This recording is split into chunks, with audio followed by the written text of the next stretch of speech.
Mère célibataire trouve la force de recommencer après avoir perdu son mari lors d'une lune de miel tragique. Dans une petite boutique de fleurs, Isabella consacrait ses mains et son cœur à transformer les moments en œuvres d'art. Mais lorsque le destin lui offre un amour inattendu suivi d'une perte dévastatrice, elle se retrouve face au plus grand défi de sa vie, trouver la force de continuer. Parmi les fleurs qui racontent des histoires et une fille qui illumine ses jours, Isabella découvre que, même dans la douleur, l'amour peut refleurir. Charleston, en Caroline du Sud, était un décor enchanteur, où le temps semblait s'écouler plus lentement. Les rues, pavées de pierres anciennes et bordées d'arbres centenaires qui dansaient doucement au gré du vent, racontaient des histoires. Et c'est dans cette ville qu'Isabella, une femme de 32 ans, avait écrit sa propre histoire, entre fleurs et souvenirs. Sa boutique, Blooming Dream, n'était pas simplement un lieu où l'on achetait des compositions florales, c'était un endroit où les gens venaient chercher des moments de beauté et de sens. Depuis son enfance, Isabella se sentait connectée aux fleurs. Sa mère disait toujours que chaque fleur portait un message unique et que le secret résidait dans l'art de les écouter. Petite, Isabella passait ses après-midi dans le jardin familial, aidant sa mère à prendre soin des plantes. Adulte, elle avait transformé cette passion en une entreprise florissante. La boutique était renommée pour ses créations personnalisées, capables de rendre mariage, anniversaire et même adieu inoubliables. Malgré son succès, Isabella portait en elle une solitude silencieuse. Derrière le sourire qu'elle offrait à ses clients se cachait un vide qu'elle tentait de combler avec le travail. Après plusieurs déceptions amoureuses, elle avait fini par penser que l'amour n'était peut-être pas écrit dans son destin. Cette conviction, toutefois, commença à vaciller un matin paisible, lorsqu'un nouveau client franchit la porte de sa boutique. Andrew, un homme de 35 ans, dégageait un charme naturel et une présence marquante. Propriétaire d'une chaîne de restaurants à Charleston, il était connu non seulement pour ses compétences en affaires, mais aussi pour sa générosité et sa bienveillance. Ce jour-là, il cherchait des compositions florales pour l'inauguration d'un nouveau restaurant. Dès qu'il entra dans la boutique, il fut impressionné par le parfum envoûtant et l'organisation impeccable des lieux. « Bonjour. Vous êtes Isabella ?» demanda Andrew en regardant autour de lui, intrigué par la disposition des fleurs. « Oui, c'est moi. Bienvenue chez Blooming Dream. Que puis-je faire pour vous ?» répondit Isabella avec un sourire chaleureux. Andrew lui expliqua ses besoins, mais, tandis qu'elle notait les détails, il ne put s'empêcher de remarquer la passion avec laquelle elle parlait des fleurs. Chaque mot qu'elle prononçait semblait empreint d'amour et de savoir. Lorsqu'Isabella lui montra une composition qu'elle venait de préparer, Andrew resta bouche bée. « C'est incroyable. On dirait une œuvre d'art plus qu'un simple arrangement floral. Vous aimez vraiment ce que vous faites, n'est-ce pas ?» Isabella sourit, surprise par le compliment.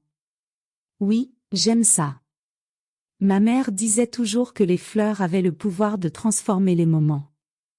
Je pense que c'est ce que j'essaie de faire ici. » Andrew lui rendit son sourire.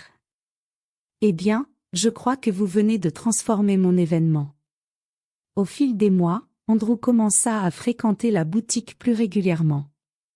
Au départ, ce n'était que des visites rapides pour commander des fleurs pour ses restaurants, mais peu à peu, leurs conversations dépassèrent le cadre professionnel. Ils découvrirent qu'ils avaient beaucoup en commun, une passion pour leur travail, une grande éthique de vie et un manque similaire de quelque chose d'essentiel dans leur existence. Les visites d'Andrew devinrent un moment particulier dans la journée d'Isabella, même si elle hésitait à se l'avouer. Il apportait une fraîcheur qu'elle n'avait pas ressentie depuis des années, et sa présence illuminait la boutique. Andrew, de son côté, avait l'impression d'avoir enfin trouvé quelqu'un avec qui il pouvait être lui-même. Leur relation prit un tournant lors d'un événement caritatif qu'ils organisèrent ensemble.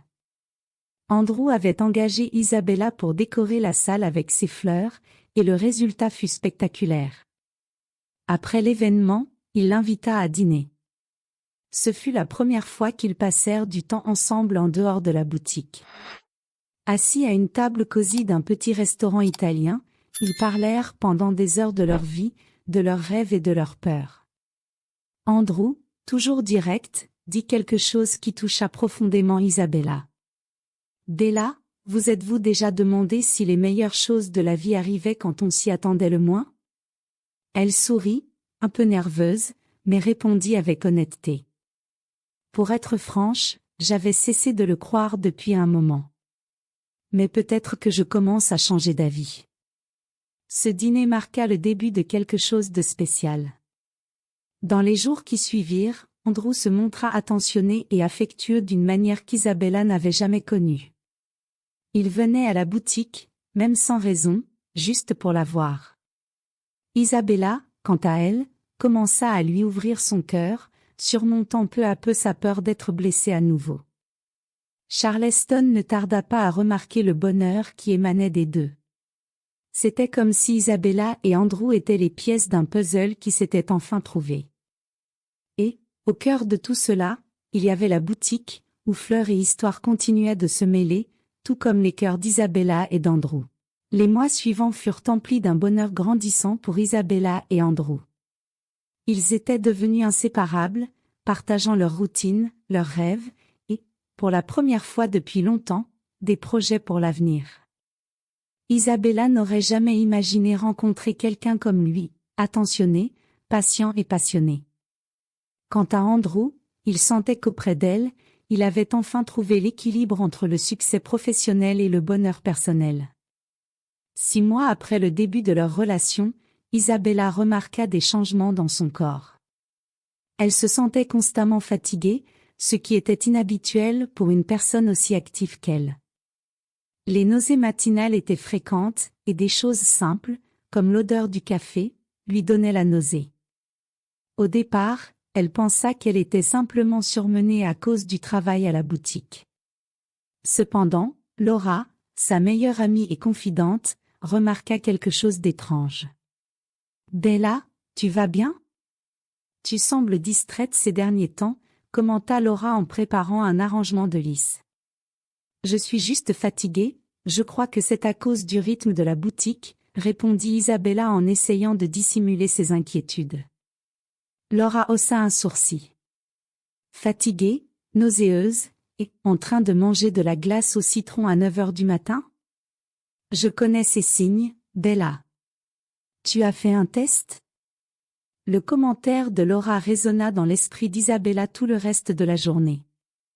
En fin d'après-midi, après la fermeture de la boutique, elle se rendit à la pharmacie la plus proche. Quelques heures plus tard, assise sur son canapé, elle tenait un test de grossesse entre ses mains. Le résultat positif semblait briller plus que de raison.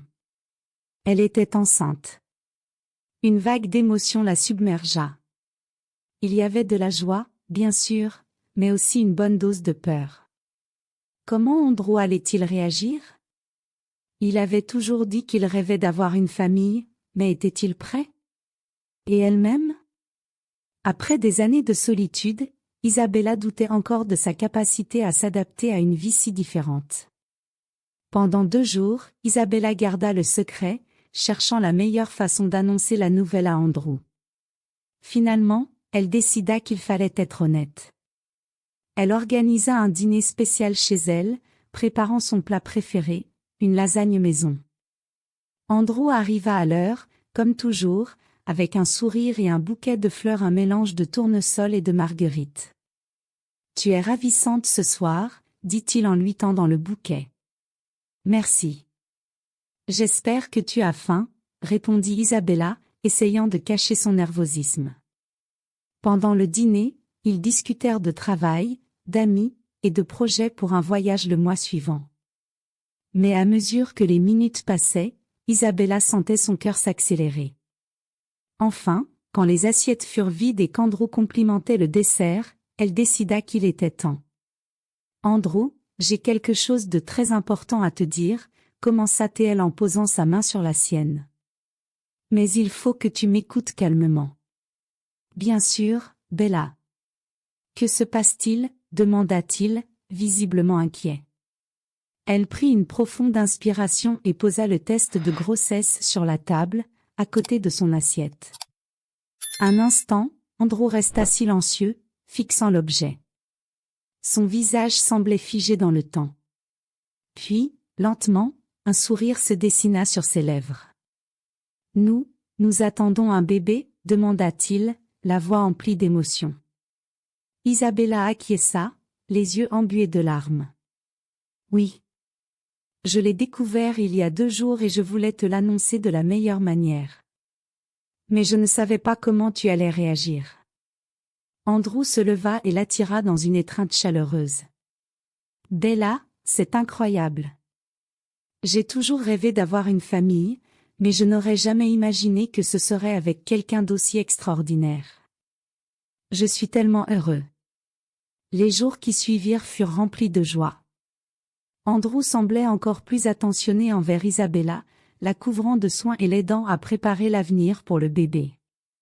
Il venait plus souvent à la boutique, apportant de petits cadeaux ou simplement s'arrêtant pour lui demander comment elle se sentait. 2 mois plus tard, Andrew organisa une surprise.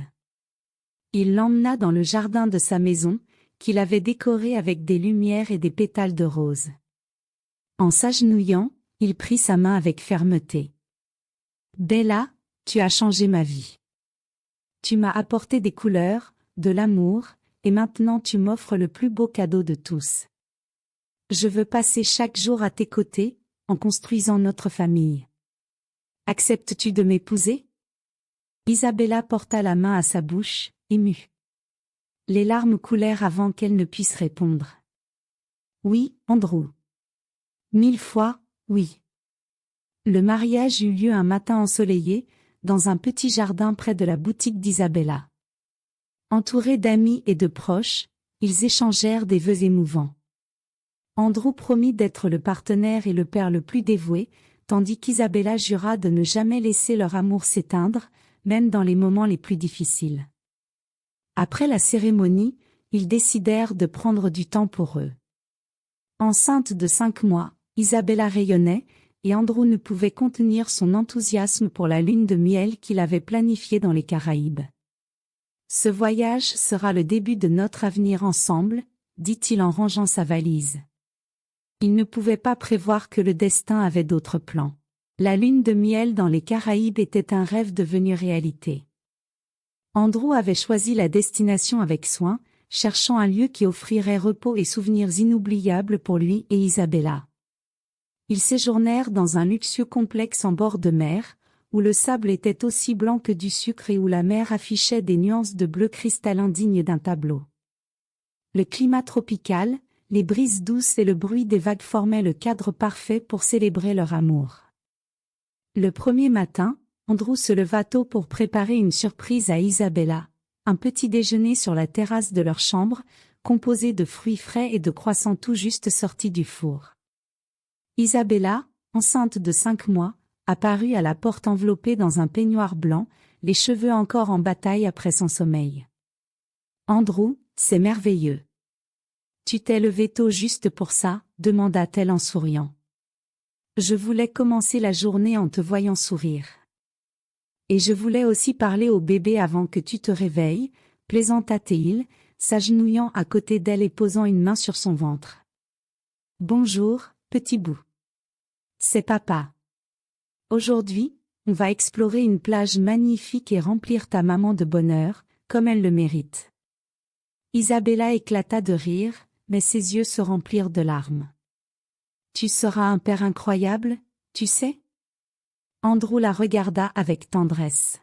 « Et toi, tu es déjà une mère formidable, Bella. » Les journées au complexe étaient rythmées par des activités légères, soigneusement planifiées pour convenir à Isabella durant sa grossesse. Ils passaient des heures à se détendre sur des transats à l'ombre de parasols colorés ou à marcher sur la plage, discutant de ce que serait leur avenir avec le bébé. Andrew, enthousiaste, commença même à proposer des prénoms. « Si c'est un garçon, que dirais-tu de Noah ? C'est fort et ça sonne bien avec notre nom de famille, » proposa-t-il un après-midi. « Et si c'est une fille ? Je pense à Émilie, en hommage à ta grand-mère. Tu parlais toujours d'elle avec tant d'affection, suggéra Isabella. Andrew sourit, ému. Émilie, ce serait parfait. L'avant-dernière nuit du voyage, Andrew organisa un dîner spécial dans un restaurant exclusif du complexe, avec vue sur l'océan. Les tables étaient éclairées à la bougie, et le bruit des vagues en fond créait une ambiance magique. Ils portèrent un toast à leur amour, à la famille qu'ils formaient, et à l'avenir qu'ils imaginaient si radieux. Je te promets que, dès notre retour à Charleston, je prendrai un jour par semaine rien que pour toi et le bébé, dit Andrew en tenant sa main sur la table. Isabella rit. Et moi, je te promets de te rappeler de tenir cette promesse. Tu es toujours occupée avec les restaurants. Je vais changer, Bella. Tu m'as montré que certaines choses sont plus importantes que le travail. Toi et notre enfant, vous êtes ma priorité maintenant. Alors qu'ils riaient et échangeaient des confidences, Andrew commença à ressentir une légère difficulté à respirer. Au début, il pensa que c'était la fatigue de la journée, mais la sensation s'aggrava rapidement. Essayant de ne pas inquiéter Isabella, il but une gorgée d'eau et fit un effort pour rester calme, mais il ne put dissimuler son malaise très longtemps. « Andrew, qu'est-ce qui se passe ? Tu vas bien ? Demanda Isabella, alarmée en remarquant qu'il transpirait et respirait difficilement. Je ne sais pas. C'est comme si quelque chose n'allait pas. Andrew tenta de répondre, mais sa voix était faible. En quelques minutes, il commença à suffoquer. Isabella, désespérée, appela à l'aide. Les employés du restaurant accoururent pour lui porter secours, mais l'état d'Andrew se détériorait rapidement. Il avait consommé, sans le savoir, un plat contenant un ingrédient auquel il était sévèrement allergique.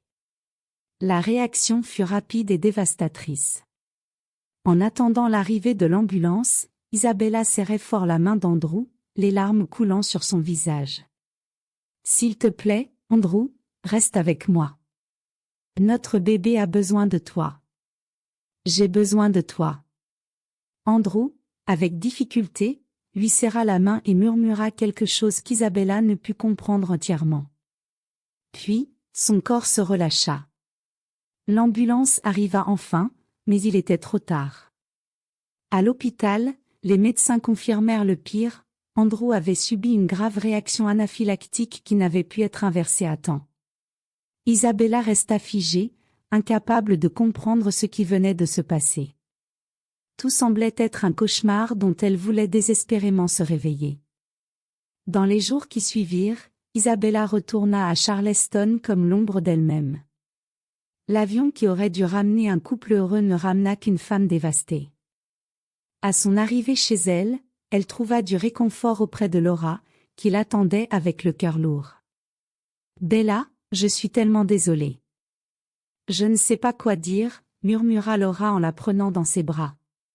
Isabella pleura en silence sur l'épaule de son amie, tandis que la réalité de sa perte s'installait doucement. Ce soir-là, assise sur le canapé avec l'un des t-shirts d'Andrew entre les mains, Isabella lui parla à haute voix, comme s'il était encore là. « Andrew, comment vais-je faire sans toi ? Notre bébé a besoin de toi. J'ai besoin de toi.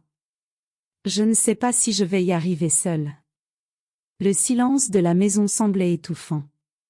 Tout en elle rappelait Andrew, son odeur imprégnée dans les oreillers, et les fleurs qu'il avait laissées sur la table avant leur voyage, qui commençait à faner.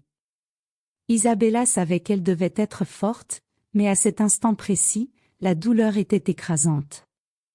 Avec le temps, elle commença à trouver de petits sursauts de force en sentant les mouvements du bébé dans son ventre.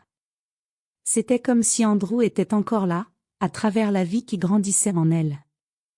Malgré la douleur, Isabella se promit d'être forte, pour lui et pour leur enfant. Le paradis avait été interrompu, mais l'amour qu'ils avaient partagé vivrait pour toujours dans son cœur. Les jours qui suivirent la mort d'Andrew étaient comme un brouillard pour Isabella. Tout dans sa vie semblait avoir perdu ses couleurs.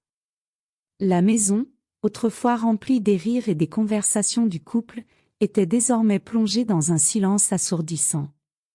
Chaque recoin rappelait sa présence, le canapé où il lisait pour elle, la cuisine où ils préparaient ensemble leur repas, et même les fleurs fanées encore sur la table à manger. Isabella se sentait engourdie. Souvent, elle se réveillait et mettait quelques secondes à se souvenir de ce qui s'était passé, avant que la réalité ne la submerge à nouveau. Elle passait ses nuits à serrer contre elle une des chemises d'Andrew, respirant son parfum tandis que des larmes silencieuses coulaient sur ses joues. Mais, malgré toute cette douleur, une chose la poussait à continuer, le bébé qu'elle portait. Les mouvements subtils du bébé dans son ventre étaient le seul rappel qu'il y avait encore de la vie au milieu du chaos. Quand le désespoir menaçait de l'engloutir, elle posait ses mains sur son ventre et parlait au bébé, comme si elle se connectait à Andrew à travers cette nouvelle vie. « Ton papa était incroyable, disait-elle, entre deux sanglots. Et je te promets que je ferai tout mon possible pour être forte pour toi. » Laura, sa meilleure amie, devint une présence constante durant cette période. Elle l'aidait avec les tâches ménagères, apportait des repas, et surtout, était là pour l'écouter. « Bella, tu es la personne la plus forte que je connaisse, » lui dit Laura un après-midi, tout en l'aidant à trier les vêtements d'Andrew pour les donner. « Tu surmonteras cela, un jour après l'autre. » Isabella secoua la tête, tenant une chemise d'Andrew avec des mains tremblantes. « Je ne sais pas si je suis aussi forte que ça. Parfois, j'ai l'impression de ne plus pouvoir respirer. » Laura la serra fort dans ses bras. « Tu n'as pas besoin d'être forte tout le temps. Je suis là, et tu as une part d'Andrew en toi, qui grandit en toi. Cela te donnera la force. » Peu à peu, Isabella commença à se préparer pour l'arrivée du bébé.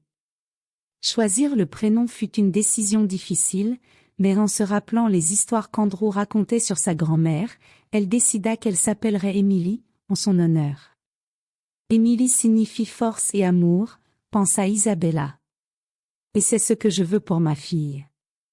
Elle décora la chambre d'Emily dans des tons doux de lavande, remplissant l'espace de petits détails qui reflétaient son amour pour Andrew. Un cadre avec une photo de lui fut accroché près du berceau, et Isabella passait des heures à imaginer comment serait leur vie quand Emily arriverait. Une nuit froide de novembre, Isabella se réveilla en ressentant une douleur intense. Au début, elle pensa qu'il ne s'agissait que d'une des nombreuses douleurs normales de la grossesse, mais les contractions devinrent rapidement plus fortes et régulières. Le cœur battant, elle appela Laura, qui arriva rapidement pour l'emmener à l'hôpital. « Ça y est, Bella. Il est temps de rencontrer Emily, » dit Laura avec un sourire encourageant, tout en aidant Isabella à monter dans la voiture. L'accouchement fut long et épuisant. Pendant des heures, Isabella alterna entre des cris de douleur et des moments d'épuisement total. Laura lui tenait la main, lui offrant des mots d'encouragement. « Tu peux le faire, Bella. Pense à Emily, elle est presque là. » Enfin, à l'aube, les pleurs d'un bébé remplirent la pièce. Isabella sentit les larmes couler sur ses joues lorsqu'elle tint Emily pour la première fois. La petite avait les yeux brillants et une expression sereine, comme si elle savait déjà que sa venue apportait de l'espoir à un cœur brisé. « Bonjour, ma petite Emily, » murmura Isabella en caressant le visage de sa fille. « Tu es ma lumière. Et je te promets de prendre soin de toi de toutes mes forces. » Les jours suivants furent un mélange d'émotions. Isabella pleurait encore le soir, ressentant cruellement l'absence d'Andrew dans des moments qu'il aurait adoré vivre. Mais, en même temps, chaque sourire et chaque mouvement d'Emily apportait un souffle de vie à son cœur. Un après-midi, alors qu'elle allaitait Emily, Isabella regarda le ciel par la fenêtre. « Andrew, tu serais tellement fier d'elle. » « Elle a ton sourire, » murmura-t-elle, ressentant un réconfort inattendu. Pour la première fois depuis sa perte, elle sentit que, malgré tout, il restait de la beauté dans ce monde. Emily devint la force dont Isabella avait besoin pour continuer.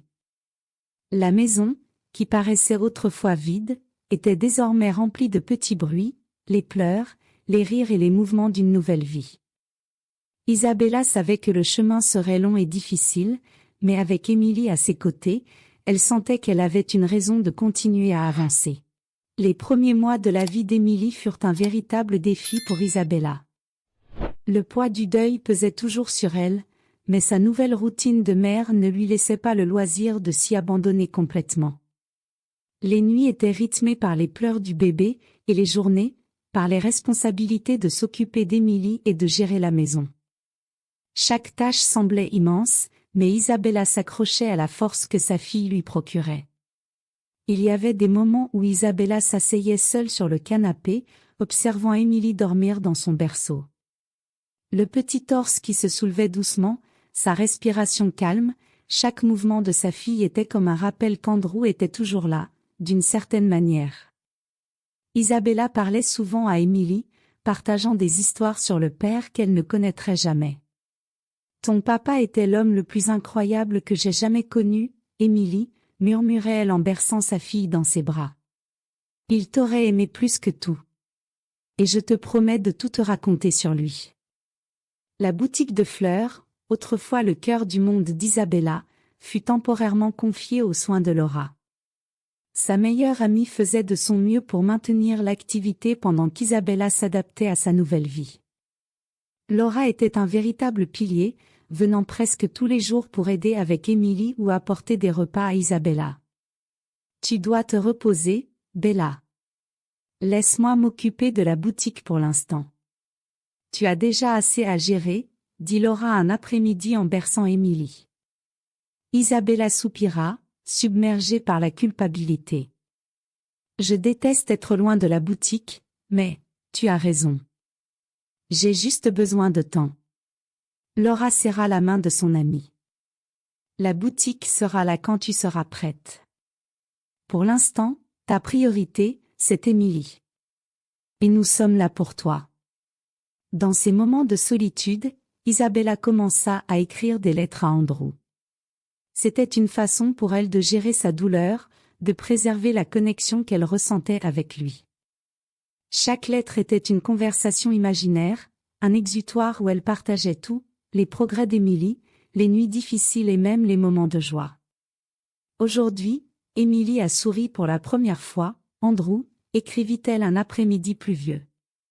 Ce n'était qu'un instant, mais c'était comme si tu étais là, souriant avec moi. Je sais que tu serais aussi fière d'elle que je le suis. Isabella trouva également du réconfort dans un groupe de soutien pour veuves, qui se réunissait chaque semaine dans un centre communautaire. Là, elle rencontra d'autres femmes ayant traversé des pertes similaires et qui comprenaient sa douleur sans jugement. L'une d'elles, Margaret, une veuve plus âgée, devint une sorte de mentor pour Isabella. « Le deuil ne disparaît jamais complètement, ma chère, » lui dit Margaret lors d'une réunion. « Mais tu apprends à le porter d'une manière qui ne t'empêche pas de vivre. Et l'amour que tu as pour Andrew? Cet amour va te guider. » Ces mots résonnèrent profondément en Isabella. Elle comprit que sa douleur et son amour pour Andrew n'avaient pas besoin d'être un poids, ils pouvaient être une force motrice. Peu à peu, elle commença à réintégrer de petits moments de joie dans sa vie, comme des promenades au parc avec Émilie ou des après-midi passés à la boutique de fleurs. C'est lors d'un de ces après-midi à la boutique qu'Isabella rencontra Ethan. Photographe local, il avait été engagé par Laura pour immortaliser un événement communautaire organisé par la boutique. Ethan avait une attitude calme et réservée, mais sa patience avec Émilie attira immédiatement l'attention d'Isabella. « Elle est magnifique », commenta Ethan en observant Émilie jouer dans un petit panier décoré de fleurs. « Merci », répondit Isabella, surprise par sa facilité à s'adresser au bébé. « Elle est ma plus grande bénédiction. » Ethan sourit, mais quelque chose dans son regard trahissait une tristesse qu'Isabella reconnut immédiatement. Plus tard, elle apprit par Laura qu'Ethan avait perdu sa femme dans un accident de voiture 2 ans auparavant. Cela créa un lien silencieux entre eux, même si aucun des deux n'était prêt à parler de leur perte. Au fil des mois, Ethan commença à participer plus régulièrement aux événements de la boutique. Il trouvait toujours un moment pour jouer avec Emily ou discuter avec Isabella. Leur conversation était légère au début, mais elles devinrent progressivement plus profondes. Un après-midi, alors qu'ils démontaient ensemble un décor floral après un atelier, Ethan fit une remarque. « Tu es incroyable, tu sais ? Élever une fille seule et trouver encore le temps de faire tout ça, c'est inspirant. » Isabella rit, un peu gênée. « Je n'ai pas le choix. Emily est tout pour moi. Et la boutique, eh bien, c'est ce qui me relie encore au monde. » Ethan hésita un instant avant de répondre. « Je comprends. Après avoir perdu ma femme, j'ai cru que je ne pourrais jamais me reconnecter à quoi que ce soit. Mais voir des gens comme toi me rappelle qu'il peut encore y avoir de la beauté dans la vie, même après tant de douleur. » Les mots d'Ethan touchèrent Isabella d'une manière inattendue. Elle réalisa que, bien qu'elle ressente toujours un profond amour pour Andrew, il y avait peut-être de la place dans son cœur pour quelque chose de nouveau ou, au moins, pour une amitié sincère. Pourtant, Isabella savait qu'elle devait avancer à son propre rythme. L'anniversaire des 6 mois de la mort d'Andrew approchait, et elle sentait le poids de cette date. Ce jour-là, elle s'assit dans son jardin et écrivit une nouvelle lettre à Andrew. « Andrew, aujourd'hui, cela fait 6 mois que tu es parti, et tu me manques toujours chaque jour. Emily grandit, et elle a ton sourire. J'espère que tu es fier de nous. Je fais de mon mieux, vraiment. Certains jours sont insurmontables, mais d'autres sont beaux. Et je sais que, d'une certaine manière, tu es toujours avec nous. » La douleur du deuil était toujours présente, mais Isabella commençait à comprendre que la vie pouvait aussi offrir de nouveaux départs. Ethan représentait une possibilité d'espoir, même si elle ignorait où cela pourrait la mener. 2 ans s'étaient écoulés depuis la mort d'Andrew, et Isabella sentait qu'en dépit des cicatrices, la vie commençait à prendre de nouveaux contours. Emily, désormais une enfant débordante d'énergie et de curiosité, était au centre de tout. Chaque pas maladroit et chaque mot balbutié apportèrent un peu plus de lumière dans les journées d'Isabella, qui s'efforçait de créer un environnement rempli d'amour et de sécurité pour sa fille. La boutique de fleurs, Blooming Dream, n'était plus seulement un commerce pour Isabella, mais aussi un lieu de résilience. Au fil des années, elle avait transformé cet espace en bien plus qu'une boutique, c'était un point de rencontre pour les mères célibataires, les veuves et d'autres femmes de la communauté en quête de couleur et d'espoir dans leur vie. Les ateliers d'art floral qu'elle organisait étaient devenus très populaires, non seulement grâce à son talent avec les fleurs, mais aussi grâce à sa capacité à inspirer les autres à reprendre leur vie en main. C'est lors de l'un de ces ateliers qu'Ethan réapparut, cette fois non pas seulement en tant que photographe, mais aussi comme ami. Il était devenu une figure récurrente dans la vie d'Isabella, notamment lors des événements organisés à la boutique. Ethan était doux et réservé, mais sa présence ne passait jamais inaperçue. Sa manière calme et affectueuse d'interagir avec Emily touchait profondément Isabella. « On dirait qu'elle t'adore », fit remarquer Isabella un après-midi, tandis qu'Ethan tenait Emily dans ses bras et la faisait rire avec des grimaces exagérées. « C'est une petite fille spéciale. »« Comment ne pas l'aimer ?» répondit-il avec un sourire chaleureux. Isabella observa la scène un instant, submergée par un mélange d'émotions. D'un côté, il y avait cette culpabilité qu'elle portait toujours à l'idée d'ouvrir à nouveau son cœur. De l'autre, il y avait ce sentiment de confort et d'espoir qu'Ethan semblait apporter. Un jour, alors qu'ils étaient seuls après un événement à la boutique, Ethan décida de parler à cœur ouvert avec Isabella. Tandis qu'il démontait le décor, entouré de fleurs et des échos lointains des rires des dernières participantes, il aborda la question qui lui pesait depuis un moment.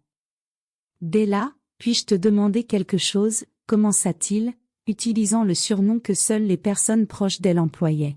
« Bien sûr, Ethan. »« Que veux-tu savoir ?» répondit-elle, intriguée. « Penses-tu qu'il y ait, de la place pour quelque chose de nouveau dans ta vie ? Je veux dire, avec tout ce qui est arrivé à Andrew, et à moi aussi, parfois je me demande si nous avons le droit d'avancer. » La question surprit Isabella. Elle posa un vase sur la table et le regarda, cherchant ses mots. Je me pose cette question constamment. Pendant longtemps, j'ai pensé qu'avancer serait comme trahir Andrew. Mais peu à peu, j'ai compris que l'amour que j'ai pour lui ne disparaîtra jamais. Il se transforme. Ethan hocha la tête, visiblement en accord avec ses paroles. Je ressens la même chose pour ma femme. Je ne cesserai jamais de l'aimer, mais, en même temps, je pense que ce qu'elle aurait voulu, c'est que je trouve à nouveau le bonheur. Le silence qui suivit fut empreint de compréhension mutuelle. Ils savaient tous deux le poids de chaque mot, et, pendant un moment, seul le bruit doux du vent s'immisça entre eux. Les mois qui suivirent furent marqués par une amitié de plus en plus profonde. Ethan devint une présence constante dans la vie d'Isabella et d'Emily, aidant lors des événements de la boutique et passant souvent des après-midi au parc avec elle. Emily semblait l'adorer, courant toujours vers lui en criant « Tonton Ethan » chaque fois qu'elle le voyait. Un après-midi, alors qu'ils marchaient ensemble dans le parc, Ethan décida de franchir une nouvelle étape. « Isabella, je sais que nous devons avancer doucement, et je respecte cela. Mais je veux que tu saches que je tiens beaucoup à toi et à Emily. Je ne veux pas te presser, mais je ne veux pas non plus cacher ce que je ressens. » Isabella s'arrêta et le regarda, tenant la main d'Emily. Il y avait quelque chose dans les yeux d'Ethan qui transmettait une sincérité désarmante, quelque chose qui la faisait se sentir en sécurité. « Ethan, je ne vais pas te mentir. Moi aussi, je ressens quelque chose pour toi, mais j'ai encore peur. C'est difficile d'imaginer ouvrir mon cœur à nouveau, en sachant à quel point cela peut faire mal. » Ethan fit un pas en avant, mais garda une distance respectueuse. « Je comprends, Bella. Je ne veux pas remplacer Andrew, et je ne le pourrai jamais. Ce que vous aviez est unique. Mais, si tu es prête, j'aimerais construire quelque chose de nouveau avec toi. Quelque chose qui nous appartienne. » Ces mots touchèrent Isabella profondément. Elle savait qu'Ethan disait la vérité, et, pour la première fois depuis des années, elle sentit qu'il y avait peut-être une place pour un nouveau départ. Ce ne serait pas facile, elle en était consciente, mais elle savait aussi qu'elle méritait une nouvelle chance de bonheur. Ce soir-là, après avoir couché Emily, Isabella s'assit dans son jardin, là où elle avait si souvent écrit des lettres à Andrew. Mais cette fois, elle ne prit ni papier ni stylo. À la place, elle leva les yeux vers le ciel et murmura « Merci, Andrew. Pour tout. Tu feras toujours partie de moi, mais je crois que je suis prête à faire un pas en avant. » De retour à l'intérieur, elle trouva Ethan dans le salon, jouant avec l'un des jouets d'Emily. Isabella ressentit une chaleur dans sa poitrine et un sourire naquit sur ses lèvres. « Ethan, je crois que nous pouvons essayer, » dit-elle doucement. Ethan se redressa, surpris, mais ravi. « Tu en es sûr ? » ?»« Oui. Un pas à la fois. Mais je veux essayer. » Ce moment marqua le début d'un nouveau chapitre dans la vie d'Isabella. Pas comme une fin à ce qu'elle avait vécu, mais comme une continuation, remplie de courage et d'espoir. Ethan apportait de la légèreté là où il n'y avait eu que de la douleur, et ensemble, ils commencèrent à construire quelque chose qui, bien que différent, était tout aussi beau.